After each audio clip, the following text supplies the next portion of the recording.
In theory, a turbo is simply a hot air pump that forces more air into the engine. With more air, the engine can generate power more efficiently, improving performance, reducing fuel consumption and cutting emissions. The turbo is mounted in the exhaust system between the exhaust manifold and the exhaust pipe. As exhaust gas exits the engine, it drives the turbine, which turns the compressor, pulling in air and compressing it. Oil passes through the turbo, providing vital lubrication. In practice, the turbo is a highly efficient, complex piece of engineering built to tolerances of thousandths of a millimetre. It comprises a turbine and compressor connected by a shaft supported on a bearing system. The turbo is driven by the waste energy from the exhaust gas.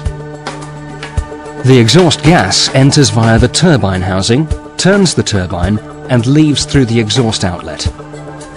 Exhaust gas temperatures can reach 950 degrees C, which means that special high-temperature materials are needed for the turbine wheel and housing. The speed and load of the engine determines how fast the turbine wheel spins. With the engine at idle, the turbine spins at minimal speed. As more gas passes through the turbine housing, the turbine rotates faster. At full speed, the turbine wheel can rotate at up to 240,000 RPM. The compressor wheel is connected to the turbine by a forged steel shaft and is powered by the spinning turbine. Air is drawn into the compressor housing by the compressor wheel and is compressed as the blades spin at high velocity. The shape of the housing converts the high-velocity, low-pressure airstream into a low-velocity, high-pressure airstream at the outlet. Air enters the compressor at ambient temperature, but leaves it at up to 200 degrees C. As air temperature increases, its density decreases, which reduces power. So it's usually passed through a charge air cooler or intercooler, which uses air or water to cool the hot, high-pressure air.